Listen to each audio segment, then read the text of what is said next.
I see we're recording and we're live.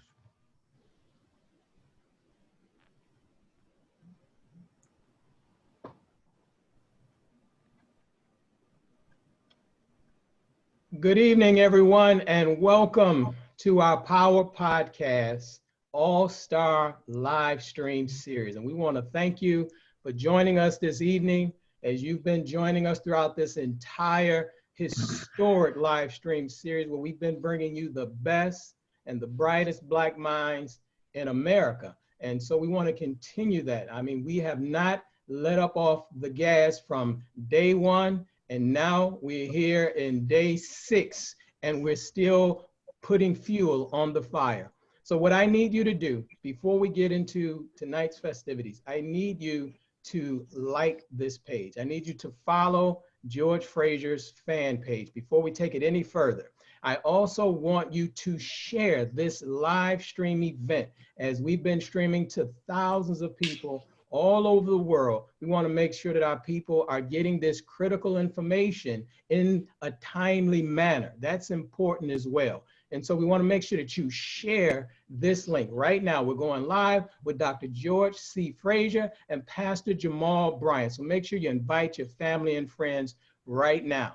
One other thing I want to ask you to do is to make sure that you mark on your calendar that we'll be coming right back to you this Saturday at 7:00 p.m. Eastern time.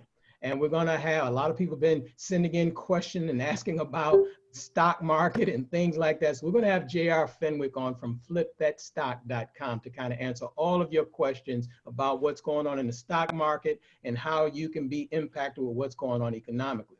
So with that said, I'm ready to go. I hope you're ready to go. All of this started from the mind of Dr. George C. Fraser, talking to us about connecting the dots, about connecting with brothers and sisters all over the world to use their strengths as your strengths, to make sure that you connect with like-minded brothers and sisters to help all of us get ahead. He always says it, we don't need a lot of us doing big things. We just need a lot of us doing a little bit, and then we can make major progress. And so going into that concept of connecting the dots, Dr. George C. Fraser is going to take you further into that as we go along. So the last thing I want you to do, again, it's critically important, share this live stream right now. Let everyone know that we're on with Dr. George C. Fraser and Pastor Jamal Bryant right now. So without further delay, because I want Dr. Fraser to touch on how this networking movement started. We've been getting all types of people responding to us, asking questions about networking and connecting the dots and getting with like-minded brothers and sisters. So we don't want to just gloss over that. And so without further delay, I want to turn you over to the hands of our leader, our teacher, and our guide in this nation building, a Fraser nation, Dr. George C. Fraser. Amen. Thank you, Brother Bedford. Here we are again, sequestered. Let me put that another way. If you're staying at home with money, you're in isolation. If you're staying at home and you're broke, you're in quarantine.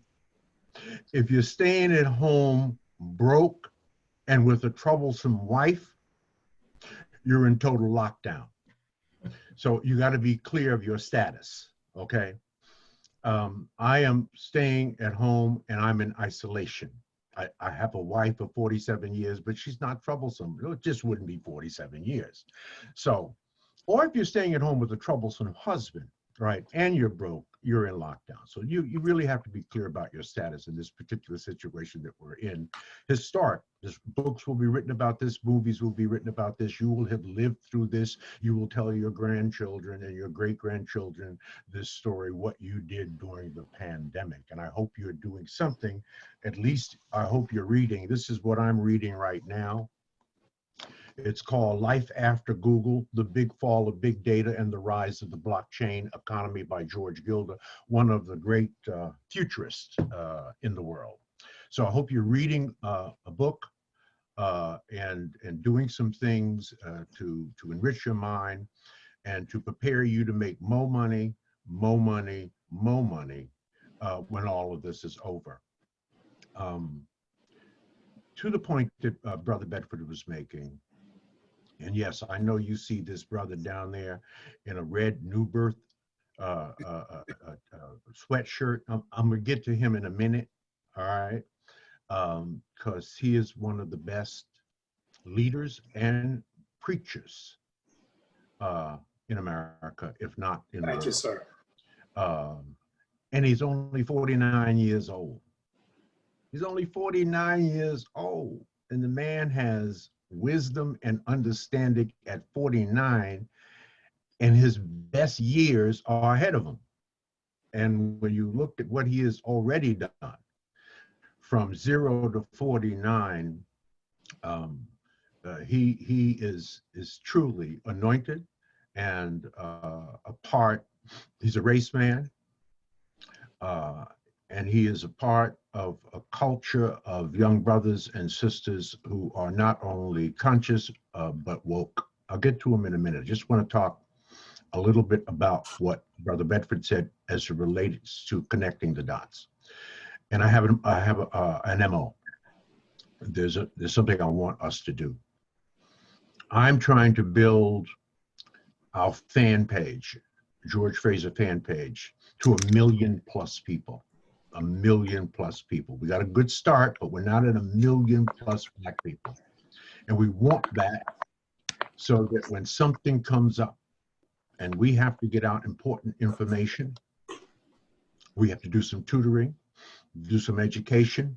And you know, I post every single day with something that's either humorous, something that is maybe even profound because it's simple, something instructional or educational. And so does Pastor Bryant. We want you to see these messages. So we want, by the end of this year, we want to have a link to woke and conscious brothers and sisters of at least 1 million people. Now, many years ago, I showed this chart at the State of Black America with Tavis Smiley, and I said this chart represented beautiful, educated, and moneyed Black people all over America. It could represent Black churches, Black fraternities, Black sororities, Black professionals, Black business owners. And what you will see in this chart is that everybody is doing their own thing, caught up in a Eurocentric principle of basically survival of the fittest. And I said that there was no power in this separation, but that this is where all the power is, when we connect the dots. Whether you are at the center of your own network or you are part of someone else's network, this is where our power is. There's a beautiful African proverb that says, when spiders unite, they can tie up a lion. That it's easy to break a finger, but it's hard to break a fist.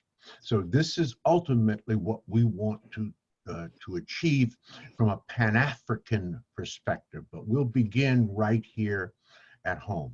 So please like my fan page on Facebook, and let's build this network so that we could potentially be, in quote, dangerous. Why dangerous? Because information is power, knowledge is power, but only if you effectively use that knowledge through effective communication and mobilization of our people. So that's my story. I'm sticking to that. Now, Reverend Dr. Jamal Bryant, I have been to both of his churches. Yes. We share a unique trait. He was born in Baltimore, Maryland, on Friday, May the 21st. He's a Generation Xer, and that makes him a Taurus. I'm a Taurus.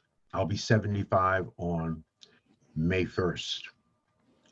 And I was looking up some things about Taurus. Taurus is fixed, as it says here. And it's an astrological quality that reflects Taurus's steadfast nature.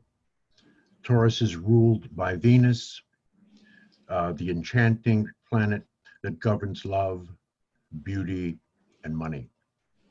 It also says that Tauruses enjoy relaxing and serene, bucolic environments, surrounded by soft sounds, soothing aromas, and succulent flowers.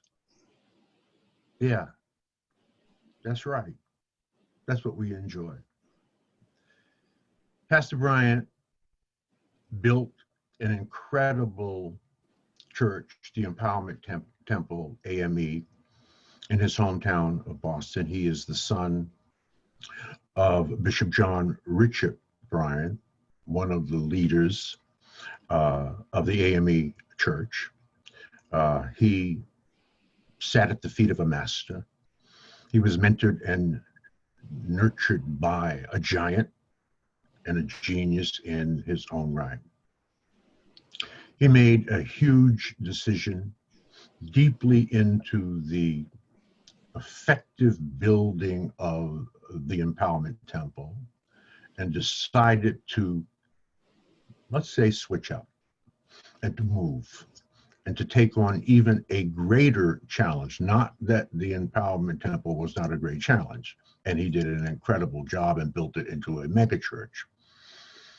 But he was recruited to become the senior pastor at New Birth in DeKalb County in Atlanta, Georgia, that had gone through turbulent times, had been, in a sense, reduced from a signature megachurch in Atlanta to a large church, but not nearly the size the church was that it was built by the great pastor Eddie Long. He took on that challenge, and within 2 years, this church is just about back to its full glory. And that is a true testimony to, as I said earlier, an anointed brother who has the gift of speaking. He has the gift of writing. He has written 3 books: World War Me, Volume 1, How to Win This War That I Lost. That was the subtitle of it. Then his second book was World War II, and then his third book was The Big Idea, when God impregnates you with imagination, impregnate your imagination. So he's a writer, he's a speaker. So I was looking up some information on him, on his bio, and one comment came up, said that a sister had said, a renowned sister, I will not say who she is, said that this is one gorgeous brother. Now, she of course meant inside and and outside, right? He is always as clean as a hotel chitlin. But today he said he just wanted to present himself, as a surviving the plantation, basically, and a humble servant. So he has his New Birth sweatshirt on. So I'm just really pleased to be on this podcast with Reverend Dr. Jamal Bryant, who I've invited for the Power Networking Conference coming up July 8th through the 11th in Houston, Texas, to do our opening prayer at the conference during the official opening of the conference. And of course, Reverend Dr. Freddie Haynes, a very close friend and mentor of Dr. Bryant, will do the closing prayer at the Power Networking Conference, as he has done for the last 7 or 8 years. So without further ado, we're going to make sure we give him his full hour. Please welcome, please give a round of applause, thumbs up, hearts, whatever you want to do to press the buttons. Welcome to the stage, welcome to the hot seat, none other than Reverend Dr. Jamal Bryant. My brother, how are you? It's an honor and a privilege just to share this cyberspace with you. This is going to go down in history. You are the first person in the history of the Black church to introduce a preacher through their zodiac sign. So thank you, Dr. Preacher. I'm honored and appreciative. Thank you. And you know that it was a little bit of narcissism there because we Yes, share the zodiac, the same I'll zodiac take sign. it. And Yes, so, sir. yeah, right, no question. I want you to do a personal favor. I've not asked any of our podcast superstars to do this for us, but I want you to do this for us because you're so anointed in this space. I follow you religiously, no pun intended, on your social media, and I just Thank you. love the way you do a text prayer Yes. that takes less than 60 seconds to read, Yes. but gives you something to think about all day. So Yes. if you will favor us with whatever words you want, whatever time Yes. you want to take, we would be honored. I'd be honored to. Good and gracious God, merciful Master, forgiving Father, we ask that you'll answer the questions we don't know how to ask. You'll feed areas of our appetite that hunger for direction. I pray that you'll solve the problems that we created.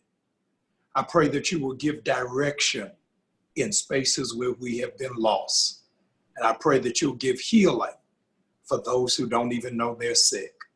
In Jesus' name, amen. Amen. God bless you. Bless you, sir.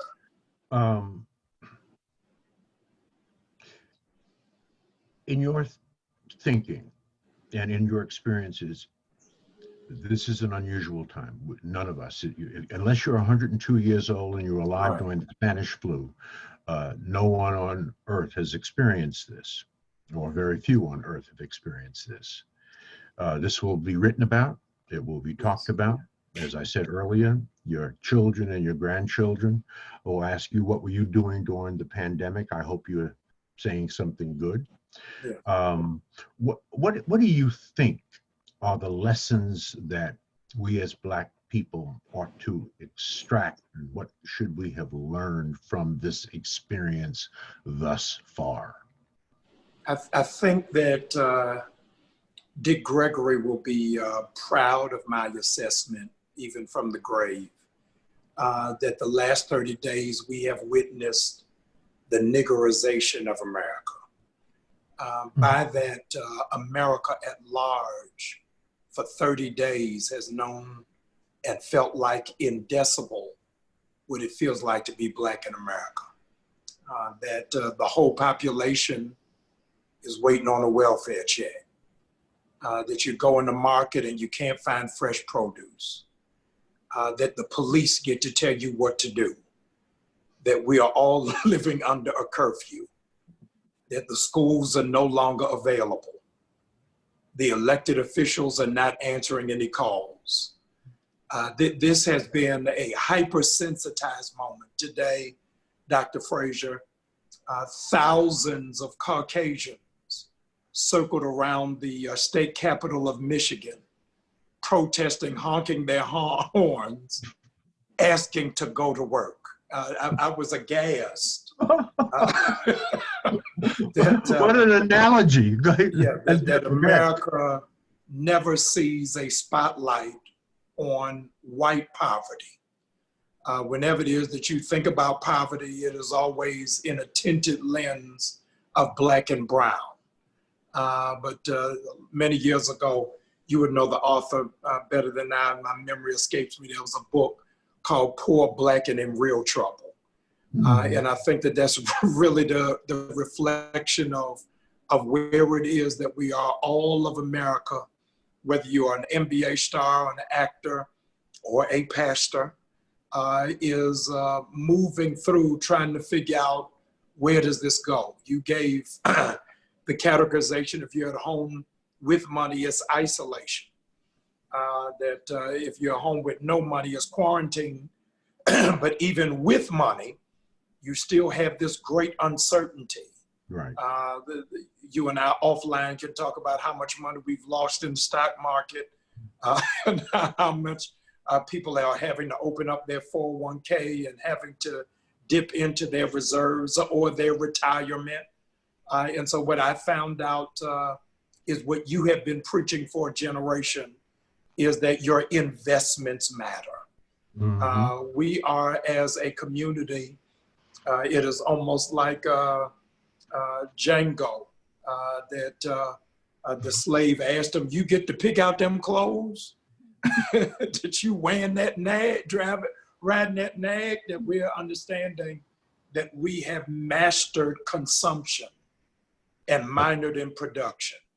And so you've been talking about the spans of my entire life, what it means to save and to invest and to make wise and shrewd investments.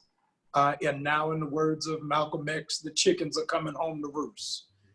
It'd be better for me, Dr. Fraser, if as pastor, I can tell people, just hold on till Memorial Day. Because Memorial Day is going to turn around. You know, the Pan-African side of me, just hold on till Juneteenth. The wind of our ancestors are going to shift it. And we really don't know how long it will be. They might have to hold on to Kwanzaa.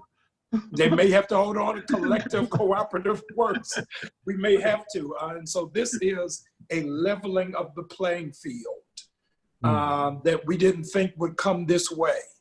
But I think that this is going to be a unique election cycle where kitchen sink politics are really going to influence and impact how we move forward. Let's later on, you and I are going to talk about the impact of small business. But I want people to, because we look at data and don't see individuals, that in one day, 55,000 people are released from Disney World. One of the safest investments. You were at my church a year ago, Right. This month. You were at a year ago this month where we did the Millionaires Academy. That's right. And if hypothetically one of my parishioners would have said to you, Dr. Fraser, do you think investing in Disney is a good investment? A year ago, we would tell you run to the hills. But if you would just imagine what is the toll of the impact for people who have safe jobs, it really puts us into place. So what I have learned as a pastor, I want to answer it in two prisms. As a pastor, I've learned that you really don't understand faith until you need it. Faith as a variable that we just throw out sounds good, but when you have to live daily in faith, that's a whole nother entity. As a man, I have to think in the midst of this desert storm about generational wealth from a different purview. That my daughters who are in middle school, high school, respectively, if colleges are closed, let's say a third of HBCUs closed, in the other time I could call you, hey, Dr. Fraser, I'm trying to get my daughters into Spelman. Do you know anybody? I'm trying to get them into Hampton. Can you make a call for me? And so we're getting ready to wake up into a new normal where there is no path. There is no modular for it. And so we need faith with experience and grace to make a goulash that we have never tasted before. But I'm very expectant and I'm excited about what the limitless possibilities represent. Mm-hmm. There's a little ditty saying that I wrote many, many years ago. I think it's fairly applicable to what is going on right now. It has a dash of humor in it. And when climbing the ladder of success, be careful whose toes you step on today. Wow. Because they may be connected to the ass you may need to kiss tomorrow, right? Yes. Right, absolutely. You just never know. No question. And to your point, there were many times I was asked, did I know anybody? There are a lot of brothers and sisters interested in getting into Morehouse, and thank God I knew Reverend Dr. Otis Moss, who was chairman of the board. Now, if the opportunity presented itself, I would just mention or name or two. I would not put any try to put any heat on them. You can't put any heat on them. Never know the smalls anyway. But you're right. Being connected is extraordinarily important. Having the relationships are extraordinarily important. Being financially literate is extraordinarily important. And I wanted to mention and thank you again for taking on the responsibility of leading your church into the installment of the Wins Wealth Building Center and so curriculum. timely, Yeah. so timely. Yeah, I'm appreciative, Dr. Fraser. I have said for years with tremendous backlash that if the church only talks about the 10%, right, but doesn't instruct the pew on how to expand the 90%, right, then we're running a lottery system. Then I might as well take off the name New Birth and put Bellagio. You're taking a gamble. But I think that we've got a responsibility, the faith community does, in what we do to raise up our understanding of awareness and literacy. And that's why I'm just excited about this WINS Institute that we're going to do at New Birth at your overseeing that really will impact a tremendous community. Yeah. Yeah, we were about to do a ribbon cutting until all of this happened, and that so we'll get back to that when all of this clears. You're not conducting church as it is. Are you doing it all online? All 1,000% online. We are 1,000% virtual. I use the catchphrase, you can't be righteous and irresponsible. And so if on any given Sunday, we're seeing 6,000 people in the sanctuary, all it takes is one person to call for everybody to be running to the exit. So we're doing it all online. And I'm not even listening to what the president say. I'm waiting for Dr. Fauci to give me some direction, but we're going to be online until further notice. Yeah. I told my wife last night that if you go into a store and somebody sneezes, you're confused in terms of saying God bless you or I'm going to kill you. You're right. You're right. Run for the border. Right.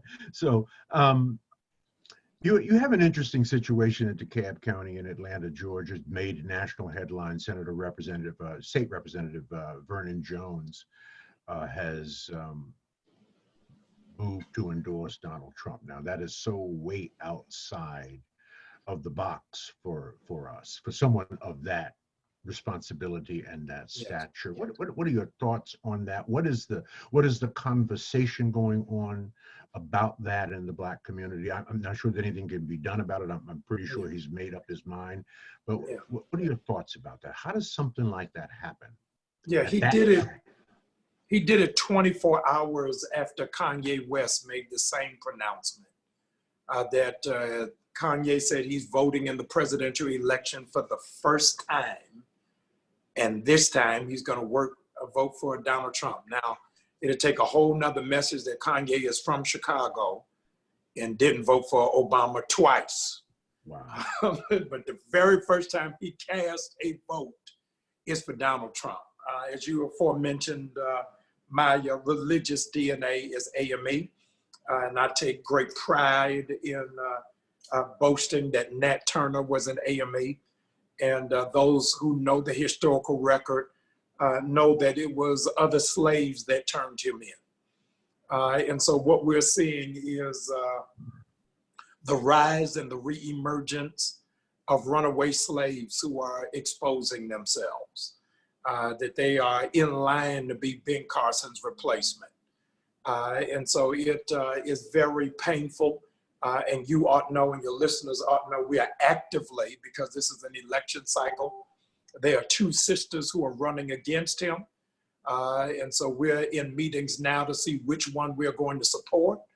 And I say that while Vernon is my fraternity brother, but I can't endorse it when he is really a terrorist to our community and is too toxic for us to carry into an election cycle with all that's at stake. Is he running in November? Yes, this November. This November. So he's basically put his career or his political career on the line. I think he was taking a gamble. 40% of his district would be Republican. And so I don't know if he was counting on the miseducation of the Negro and Black people wouldn't show up to vote. But I've got 9-10 buses. So if I got to go pick people up from Chick-fil-A and Burger King and take them there, I'm going to get them to the polls this election. I was going to do that anyway, just to change who gets the mail at 1600 Pennsylvania Avenue. But now I've got a secondary reason to help heighten the reason that we get to the polls. We titled your podcast when I talked to you about what you wanted to talk about. I mean, you almost didn't. You did not hesitate. You said, as I said, you said Trump, the Trump check, welfare, reparations. You touched on it, I think, earlier in the niggerization of America. Yes. Is there anything else you want to say about? Do you want to expand on that? Do you want to unpack that in a different way? Yes. Yeah. So Dr. Fraser called me, I want to say, was it 3 weeks ago? 3 weeks ago, a month ago? Yes, it was. Yeah, 3 weeks ago, and says, I'm going to do this lecture series, and I want you to pick a day. I said, Dr. Fraser, I'm free the next 60 days. You tell me which day. I've got nowhere to go. Anybody who tells you they're busy just don't want to do it. I am absolutely free. And then the next and nobody text, said no. Nobody said no. And I call the baddest brothers and sisters on the planet. Yes, nobody can tell you no anyway. But you then in the next text said, I need the title. We're going to print. I'm going to promote it. What are you going to talk about? That was 3 weeks ago. And I said, I want to talk about Donald Trump's welfare reparation check. Mm-hmm. There was a pause. And then you went off to the races. Serendipitously, who knew that the week I was doing it would be the same week that stimulus checks came out. Now, those of you who are students, followers, and friends of Dr. Fraser know that whenever he brings us together, it is not for entertainment, it is for enlightenment, and it is for development and education. So there are a couple of things, class, that I want you to write down that are very critical, because I'm going to make you the smartest person in your text thread, because you can't go anywhere. So this information that I'm giving you, I want you to have it. Dr. Fraser knows all of this, so I'm preaching to the choir. In the Asian community, their money circulates 30 days before it goes into somebody else's hands in the Asian community. In the Jewish community, it circulates 20 days before it goes into somebody else's hands. In the Hispanic community, it circulates 7 days before it exchanges hands with somebody outside the race. Mm-hmm. For the Caucasian European community, 17 days before it goes into somebody else's hands. In the African American community, class, I want you to write this down, our dollar only stays in our hands 6 hours. Not 6 days, not 6 weeks, 6 hours. Asian community, 30 days, Jewish community, 20, white people, 17 days. For Negroes, 6 hours. Now, here's what's amazing, Dr. Fraser. Between April 13th and April 31st, what is today's date? Today is the 16th. Yes.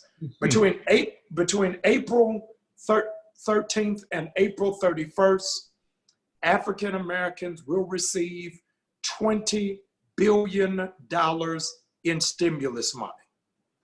From the 13th of April to the 31st, Black people will receive $20 billion in stimulus money. And Black people, if you can hear me, they are banking on you, stimulating back the American economy in hopes that within 6 hours, you will put it back into their hands. And so for the federal government, Black people are a wise investment because they are banking on us putting that money into somebody else's hands. Marcus Benjamin out of South Carolina said something to me that absolutely messed me up. He said, what would happen, Dr. Fraser, if of that $1,200 stimulus, we took 200 of that and spent it only in Black businesses? Mm. You're going to get a $1,200 check somewhere between the 13th and the 31st. And I'm not even, as a pastor, I ain't even talking about tithing yet. I'm asking you that you put $200 that we know you're going to spend and put it specifically into Black business. Ron Busby, who is over the African American Chamber of Commerce family, if you can hear me, Ron Busby, who oversees it nationally, the African American Chamber of Commerce has an app that I'm charging you to download while I am speaking.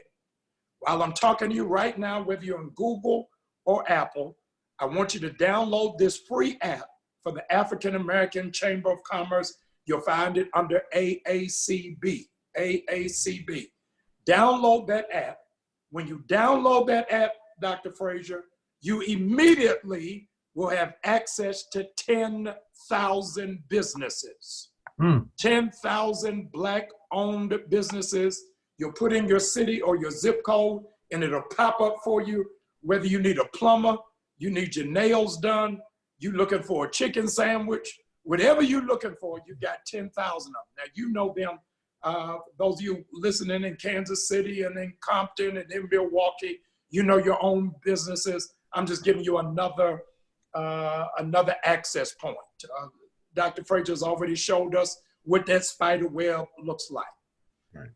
Over Thanksgiving, Dr. Fraser, I transformed the gym of my church and called it Kwanzaa Plaza, where I brought in 200 Black businesses on the most consumption weekend of the year. Right. And they already put our name on it, Black Friday. Right. So our name is already on it. No marketing is necessary. Yeah. It's the most radical PR campaign anywhere. That's gangster, right? That's gangster right there. Absolutely. Right? That's gangster. Black Friday. So we put in 200 vendors, Dr. Fraser, Friday, Saturday, Sunday, and urged the parishioners, don't go to Macy's, don't go to Saks, don't go to Neiman Marcus, don't go to Best Buy. Just give me that weekend. I had vendors, Dr. Fraser, came in from Baton Rouge, came in from Memphis, came in from Houston, saying, wow, I've been looking for it. Now, those of you who follow Dr. Fraser, you know that you're going to clutch your pearls. What I am arguing today is that these churches, like mine, that are essentially closed, need to be Black business epicenters. They need to be Black malls when it is that we go into this gradual reopening. You already got a fellowship hall you're not using. You already got classroom space that can't be utilized. So can you imagine, I don't know when this gradual reopen will happen, but let's say hypothetically we open back up Father's Day weekend. So Father's Day weekend, I'm telling you deacons that are listening, co-pastors, missionaries, get your pastor on this thread right now. They need to be watching this stream right now. I'm giving out a challenge for an economic revival. An economic revival that will do something significant and strategic, because regrettably, whenever it is that the church talks about outreach, it is always around poverty and not around wealth creation. And so I think we've got to change the narrative and change the perspective of what it is that we do and how it is that we do it. These churches, all of whom are streaming. Dr. Fraser, if you go on Facebook on Sunday, you won't be able to get through your timeline without bumping through 7 different people preaching off of a laptop. That's right. So what would happen if these churches commingle this space for a gospel of development? So on Sundays, you preaching, Wednesday, you doing Bible study. What would happen, Dr. Fraser, if every church did Money Mondays? This Money Mondays has an opportunity for people like Dr. Fraser to really speak into the life of our congregants, to do, I'm calling it, and I'm drafting you, this is only in concept, that we do a master class of what happens when the Black church invests. Are we positioned and poised that in the middle of this crisis, the church becomes the hub to shift the tide of gentrification? A whole lot of real estate is getting ready to come onto the market between now and Labor Day, and at a 0 to a 1% interest rate. Then the church has an opportunity not to deal with it in praxis, in theory, but in practice. That what would happen in this collective economic agreement, that we would shift what it is that we're doing to really make a hallmark effort. I'm going to pause in one moment just so you can get in, is that this is a critical time, Dr. Fraser, for churches to practice what Jonathan Weaver did in Prince George's County of collective banking. That the churches have got to come together and say, listen, if we're pouring all of this money into this bank on Monday morning, here's the catch. When no other businesses can make deposits on Monday, the church is still collecting revenue. So what would happen while interest rates are at a low percentage, if all of the Black churches would at least have a savings account at a Black bank? What would happen if we would go back to the tenor of what the Black church did in economic development in this economy and open back credit unions? The stuff that our grandmothers did that have gone on, that they used to do the Christmas club. You would save all year long so that by December, you would have something to buy something for the grandkids. But I think that the church, we already have the space, we already have the capacity, and because of this pandemic, you are all now streaming. And so I think that we're able to make that web come alive because, Dr. Fraser, we can't do it in the public schools, they're closed. We can't do it in the HBCUs, they can't afford to turn the lights on right now. The community center is not in operation, but the church is the hallmark, and we're able now to reclaim our mantle of an influential voice in the community. Great business models and moves are always made in crisis. If you don't believe me, find Mr. Rockefeller. If you don't believe me, find Mr. Reynolds. If you don't believe me, find Mr. Nabisco. All of these things were done right at the dawn of the crash of October 19th, 1929, when the stock market crashed. We're right on the precipice of this exact same thing replicating itself. And the African proverb teaches and instructed us that those who don't learn from their history are destined and doomed to repeat it. And so I'm excited that this gives an opportunity for the church to be reintroduced into the community, not to be perceived as a taker, but as a conduit to really do economic development. Yes. Yeah, and you are singing to the choir. I love what you say. You're saying it differently, and we can't say this enough. But to keep learning, Pastor, as you know, is simplicity and repetition. And it has to be said 50 different ways on 50 different days. The most powerful institution to embrace the whole notion of financial education and financial literacy. The most powerful and trusted and historically relevant institution in our culture is the Black church. And it is Yes. a top-down institution. The pastor is in charge, and what Yes. the pastor says, or what the pastor um, uh, requires of its church, Yes. he or she makes it clear, and it generally happens. So it has to begin, as you've heard me say, this movement of financial education has to begin. I don't know any other place that it should begin than the Black church. There are 85,000 Black churches in America. About 10,000 of them have wealth ministries. I've spoken in about 120 of those wealth ministries over the years, and the conclusion I came to is that they needed to be upgraded. They needed to Yes. be improved. They needed to be systemized. We needed our own culturally specific curriculum, because Black people learn different than white people. We're oral, visual, tactile, kinesthetic, and auditory learners. So it needed improvement, and it needed to be systemized so that it could be scaled. I want to ask you, because you're a numbers guy. I went to summer school every year. I was in high school for math. I want you to help not just me, but our family who is engaged tonight. If 13 million African Americans receive a stimulus check, that's just at the 1,200. That's not including, Dr. Fraser, the 500 for each additional child. That's 13 million who qualify to get it. Mm-hmm. I'm not even asking for the 13 million. We've never had all Negroes agree on anything ever in our history. All Negroes didn't want to be free. Right. Right. So what would happen?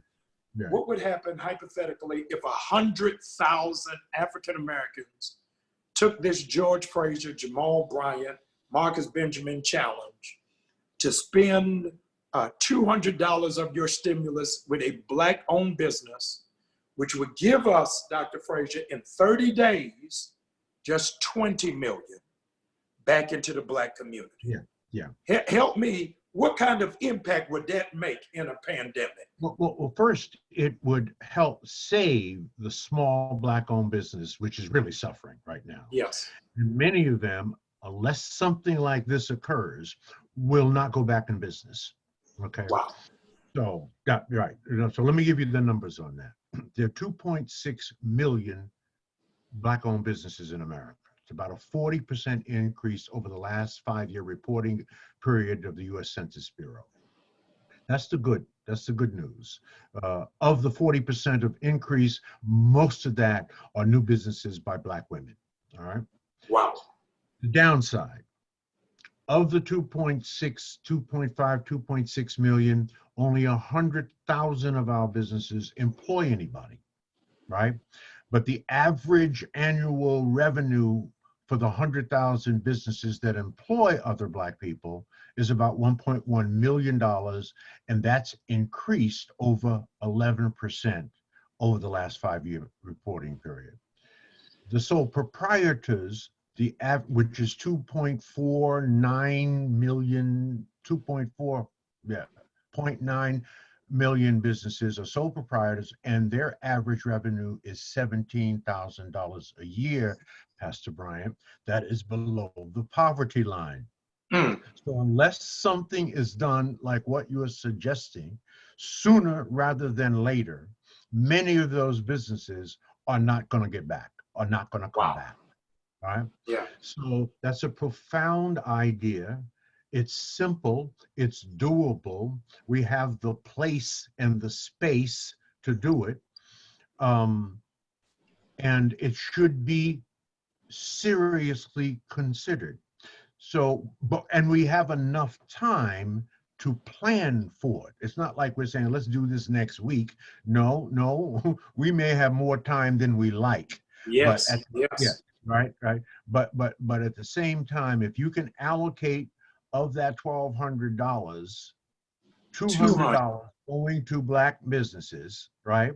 Whether you find them online through the Black Chamber, or whether you can put that aside and wait until we organize an economic peace, an economic revival, along with our spiritual and theological revival, Yes.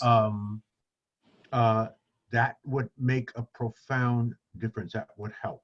No question about it. It's not an answer in and to itself, but it's a huge piece of the puzzle. And it is very symbolic, and symbolism is important to us. Absolutely. Right? So not only is it strategic and tactical, but it is symbolic. And so it's a wonderful idea, and it can work. And I'm pretty sure this is going to reach about 17 to 18,000 people. That's what we've been averaging each podcast, right? Wow. Some percentage of those people, lots of pastors watch this. Yeah. Some percentage of those people will organize around that idea. I mean, you actually had several ideas in there. But certainly that idea is practical. It's synergistic with the whole concept of revivalism. And so rather than just speak joy, happiness, hope, and inspiration into our people, we will invest in those who are important in developing and starting and seeding businesses for our people. Because as you've heard me say a million times, at the end of the day, Black people must become the #1 employer of their own people. At the end of the day, and every immigrant group that has ever come to this country has understood that for Black people.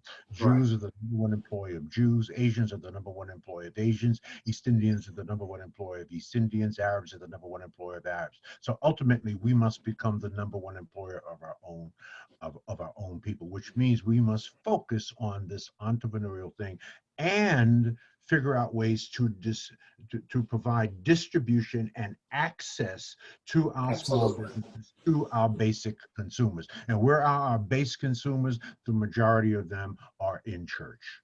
Yes. Yeah. No, I think that it's doable and it's achievable, and it's not a long runway.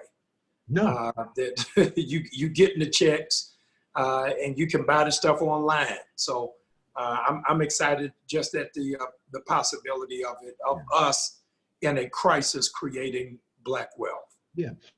And Brother Bedford, you can chip in on this one too. Making money. How do we make money in a pandemic? All right. Yes. So how do we make money in a pandemic? There are at least 10 or 12 ways to make money in a pandemic. Brother Bedford, do you want to start, or? Brother Bedford, we've not heard from you. Well, I've been sitting here taking copious notes, and the first thing I want to say, because I do know that we are approaching time. So the first thing I want to say is that Ron Busby, a lot of people are asking, where's that app? And Ron Busby, he's actually in the feed. So Ron, I would love for you to type in where people can get that app from the U.S. Black Chamber that Pastor Bryant mentioned, with the directory of all of the businesses that people can peruse and find businesses, and then just spend a portion of the funds that are coming to them to help to stimulate our own Black businesses. So Ron Busby is in the feed. I did see him wave. So if you could type that in, Ron, that would be very helpful. The website, somebody will put it on the screen for me. The website is usblackchambers.org, usblackchambers.org. And I think that should direct you to how to get to the app. Awesome. And as Ron Busby is one of our all-star podcasts, so he will be on in, I think, a week or so. And Very he knows good. the information. What's the date for Ron Busby? Ron will be on the 25th. 25th. So a week and a half from now. A week and a half from now. So he will be on. So thank you, Ron, for Make watching. sure y'all tell him I gave him a shout out. Oh yeah, no, he knows. He hears you. He knows. He knows. So he will be on. And tomorrow, not tomorrow, Saturday. Right.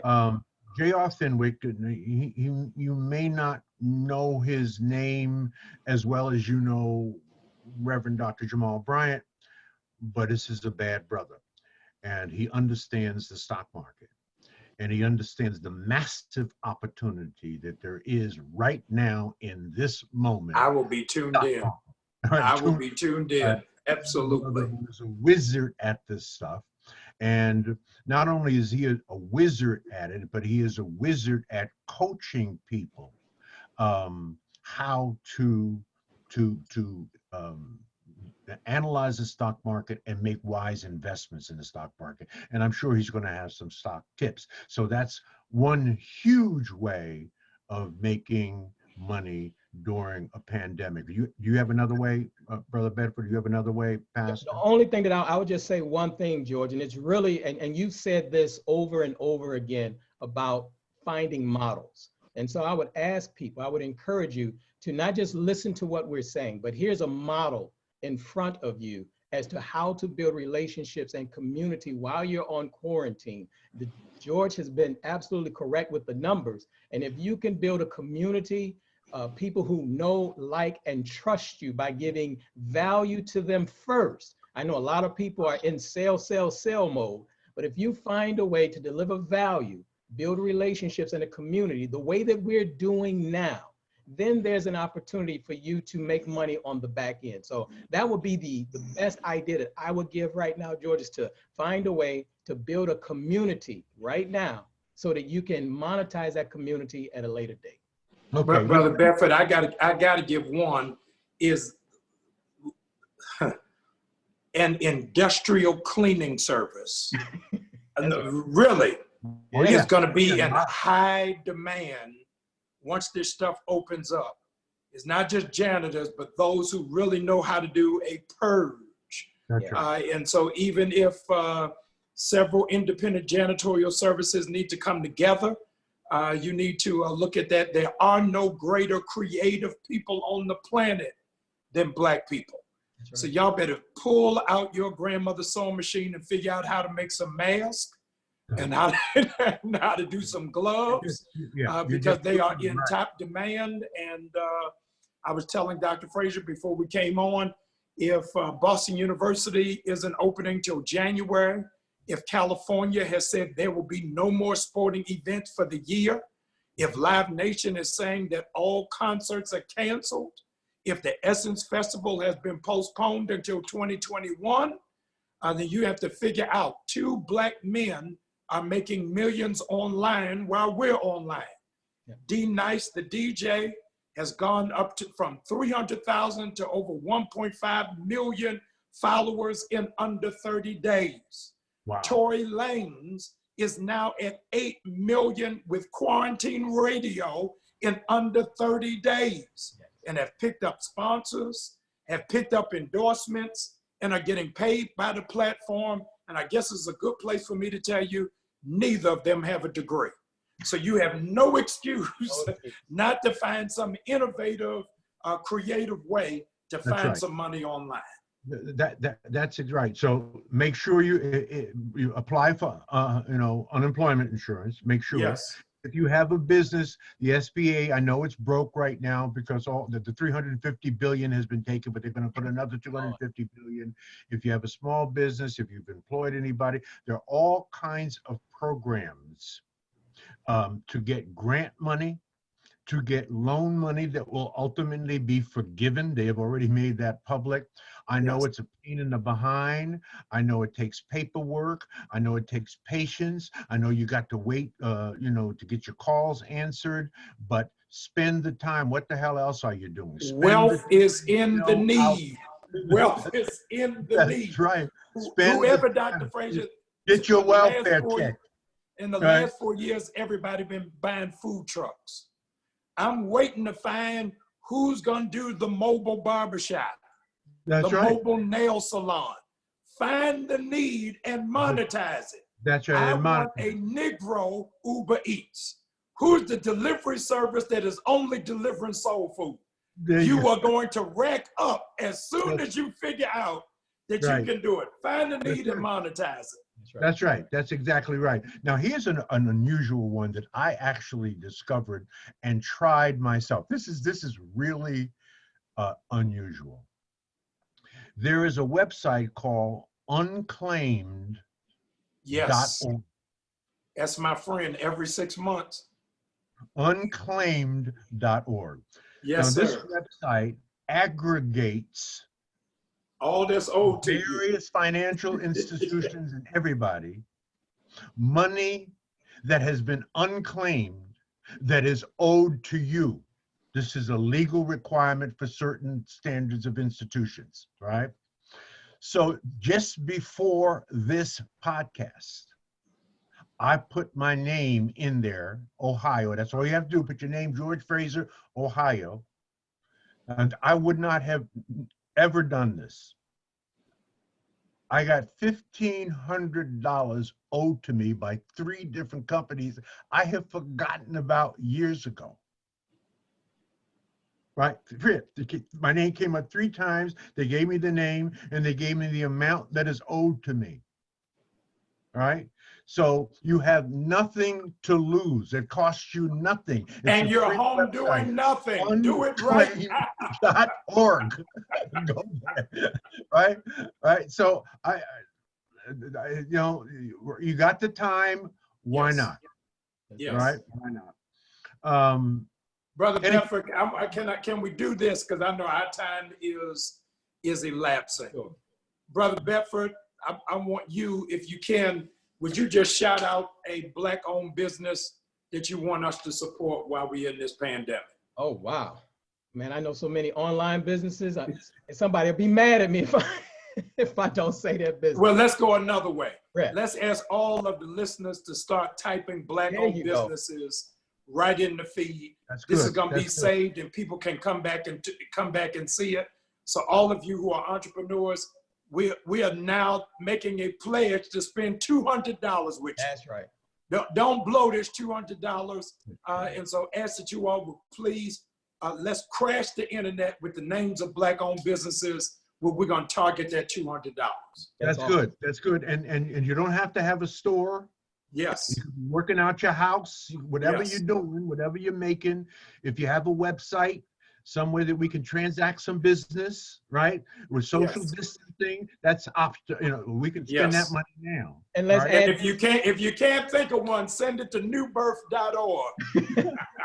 and let's do this also, George. Let's add to that. If you don't have a business, you know someone with a business. So Yes. also tag them in the comments. Absolutely. Let's continue to Because share. they should be on this anyway. Absolutely. But you should at least at the very bare minimum, tag someone that you know that has a business who could use that type of support, and then ask them to continue to share. Let's make this go viral, and let's see, as Pastor Bryant said, if we can begin to stimulate all of the Black businesses. That is an awesome idea. And it's not that you're going to have to buy something you don't need. I mean, we are producing everything you could possibly imagine. In fact, there is a company on the world, on the internet, Black company making designer face masks, but they're low cost, right? Yes. Everybody, that face mask is not just a passing fancy. That is going to be around. Do you know the name of that site? Hmm? You know the name of the site for those masks? I that's what I was trying to think. But you somebody sent me this camera one. They are making. So I'm grateful. Right? Well, you know they were going to go there, right? Oh, Designer face masks. Some of them are African centered, right? And they're very, very low cost. And there's one that's making a disposable one. So there's plenty of opportunity to support. And we're going to be wearing them for a long time, so go get one. Oh, yes, absolutely. No question about that. Okay, well, thank you. This has been awesome. I knew you would stimulate a whole lot of stuff out here. I'm honored to be here, and I'm coming back on Saturday so I can get some stock tips. I'm glad to be a part of the family. Absolutely. You want to be on Saturday. And brothers and sisters, I hope you enjoyed this. This has been very rewarding for me, very rewarding for Brother Bedford. We just love doing this.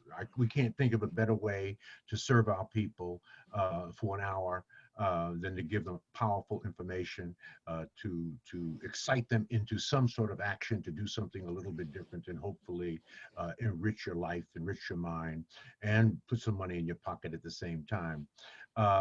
If you have not taken advantage of the Power Networking Conference offer we offer at the end of the at the podcast.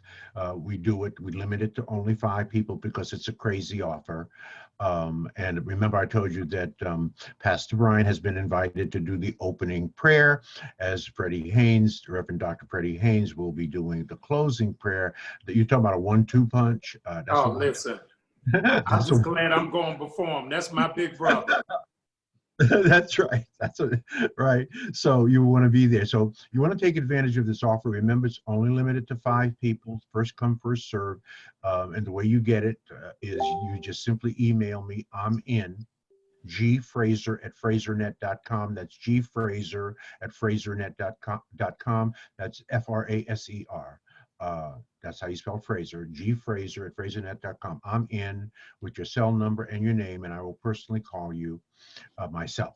All right. If you want to chat, we can chat. But here's the offer. As I've explained it before, the conference, an adult registration at our conference is $1,500. If you met one person who could help change the trajectory of your life, would that be worth $1,500? The answer would be held to the yes, it would be worth it. You're going to meet more than one. I promise you that, right? Number 2, we believe that we should not be conferencing without young people, 17 to 25. They should be sitting at the feet of masters. The young people that come to our conference, and it's always about 10% of the population of our conference. We typically have about 1,500 people at our conference. That's what we're limited to because we're a hotel conference. So we have a student registration, which is about $800, all right? And we encourage you to bring your child or someone that maybe you're mentoring, someone that you're coaching, someone that you are taking care of. If they're a foster child, as you know, I was a foster child for 13 years. I was an orphan for 2 years. So I have a special place in my heart for foster children. Now, if you combine those two prices, $800 and $1,500, that's $2,300. You know the discount is $1,900. We're going to give you that package, 2 people, an adult and a young person, for $399. $399. It costs more than that for us to feed you. All right. So the reason we limit it to 5, the first 5 people, is because we were doing this 30 times. Okay, so we have to manage our losses. Let's just put it that way. So if you're interested, you have until midnight to take advantage of that. First 5 people, and again, your emails are all timestamped. We'll get this very, very special offer. So that is our podcast for today. It has been extraordinary because why are our podcasts extraordinary? Because the people that we bring to these podcasts are extraordinary. And why are they extraordinary? Because Black people are extraordinary. We are God's first people. And we are magnificent and beautiful people. If only more of our people understood who they really were and how powerful they are. How beautiful, how productive that we can be, how effective we can be. It's just a matter of understanding who we are and loving ourselves. So join us at the conference. Join us on Saturday with J.R. Finwick. And Brother Bedford, you want to close us out? Well, George, you've said it all. The only thing that I would say is just for people to, if you want to get all of the notifications about all of the upcoming live cast, live streams, as well as all of the past, just go to newblackpower.com. Therefore, you won't miss anything. And I know you need to go back and review this one and take notes. I have a page full of notes over here from Pastor Bryant. Again, Pastor Bryant, thank you for sharing your knowledge and your wisdom. It's an honor. It's been just phenomenal. Again, can you give your website and how you want people to engage with you over the next few days as well? Watch your sermons on Sunday, yeah. Yeah, on social media, on all platforms, it's Jamal Bryant, JamalBryant. Ask that you worship with us on Sunday while churches are shut down. We're open through the internet at newbirth.org. Those of you who are already on Facebook, follow us at New Birth Atlanta, or follow me at Jamal Bryant, and you'll be able to get involved and engage. And when we open up this Black Church Mall, If your business wants to be a part of it, stay tuned. I'll let you know as soon as I know that Georgia is open back for business. I'm going to be raising the clarion call. That's right. That's right. God bless you. Thank you very, very much. Keep doing Thank good, you, sir. brothers and sisters. Stay the course. Thank you, sir. And understand that you've charted a good and righteous course, my brother, and all that is Thank due you. you will come to you. Thank you. Good night, everybody. And I appreciate you. Thank you. Take care, everyone.